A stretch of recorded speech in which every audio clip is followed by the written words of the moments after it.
பேசிக்கு ஃப்ரெஷராக வந்திருக்கேன். நான் இதுக்கு மேலே தான் படிக்க போகிறேன். என்ன பேசிக்காக படிக்கணும் அப்படின்னு எதுவுமே தெரியாமல் இருக்கவங்களுக்கு ஒரு சின்ன டிப்ஸ். ஃபஸ்ட்டு நீங்கள் பண்ண வேண்டியது சிலபஸ். ஒரு தடவை சிலபஸை டவுன்லோட் பண்ணி ஃபுல்லாக ஒரு தடவை பார்த்துடணும். சரிங்களா? இப்போ நீங்கள் தமிழில் எழுதுறீங்க அப்படின்னா தமிழ் யூனிட் 1லேருந்து 6 வரைக்கும் இருக்க எல்லா டாப்பிக்குமே ஒரு தடவை கண்டிப்பாக படித்து பார்த்துருக்கணும். அண்ட் இங்கிலீஷில் எழுதுறீங்கன்னா கிராமர் டாபிக்ஸும் ஒரு தடவை நீங்கள் படிச்சிடணும். 2வது மார்க்ஸ். எவ்வளோ மார்க்கு நம்ம எக்ஸாம் எழுதுகிறோம், அதில் எந்தெந்த மார்க்ஸ் வந்துட்டு சப்ஜெக்ட் அதிகமாக கொடுத்துருக்காங்க, எந்த சப்ஜெக்டை நம்ம தெளிவாக படிக்கணும், அண்ட் எந்தெந்த சப்ஜெக்ட்ஸை அதிகமாக படித்தா நம்மளால் ஸ்கோர் பண்ண முடியும் அப்படிங்கிறத நீங்கள் கண்டிப்பாக தெரிஞ்சு வச்சுருக்கணும். 200 கொஷின்ஸ் எழுத போகிறோம். அதில் 100 கொஷின்ஸ் தமிழ் தான். 25 கொஷின்ஸ் மேக்ஸ் எழுத போகிறோம். மீதி இருக்க 75 கொஷின்ஸ் தான் வந்து ஜிஎஸ் சப்ஜெக்ட்ஸ். அதில் வந்து chemistry, science, physics, polity, geography, தமிழ்நாட்டோட ஹிஸ்ட்ரி, இது எல்லாமே கவர் ஆகி தான் 75 மார்க்ஸ். அதில் எந்தெந்த சப்ஜெக்ட் வந்துட்டு 20 மார்க்ஸ், 10 மார்க்ஸ், 5 மார்க்ஸ், இதை வந்துட்டு நீங்கள் சிலபஸில் ஒரு தடவை பார்த்துட்டிங்க அப்படின்னாலே உங்களுக்கு தெரிஞ்சிடும். அண்ட் 3வது தமிழும் மேக்ஸும் நீங்கள் கண்டிப்பாக ரொம்ப இம்பார்ட்டன்ட் கொடுக்கணும். ஏன்னா தமிழ் கொஷின்ஸ் மட்டுமே 100 மார்க்ஸ்.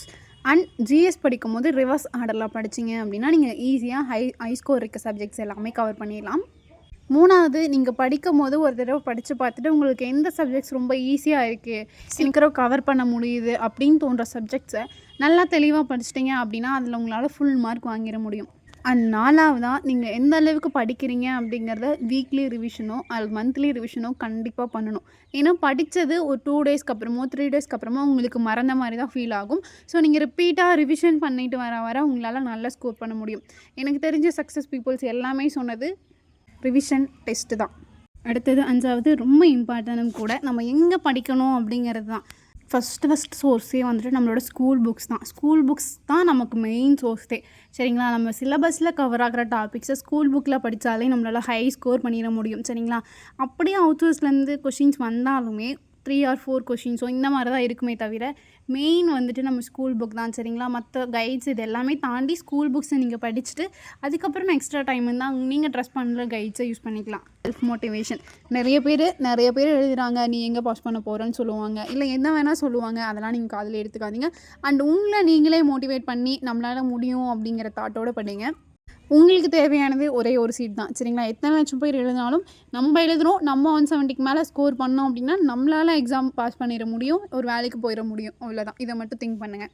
நல்ல ஒரு ஷெட்யூல் போட்டு படிக்க ஆரம்பிச்சிருங்க. சரிங்களா? இன்னும் 60 டேஸ் 50 டேஸ் இந்த டேஸ் எல்லாமே கண்டிப்பாக நம்மளால் அச்சீவ் பண்ணக்கூடிய டேஸ் தான். சரிங்களா? ஹை ஸ்கோர் சப்ஜெக்ட்ஸை கவர் பண்ணுங்கள். ஒரு ஷெட்யூல் போட்டு அன்னன்னைக்கு படிக்க வேண்டியதை அன்றைக்கி முடிச்சிருங்க.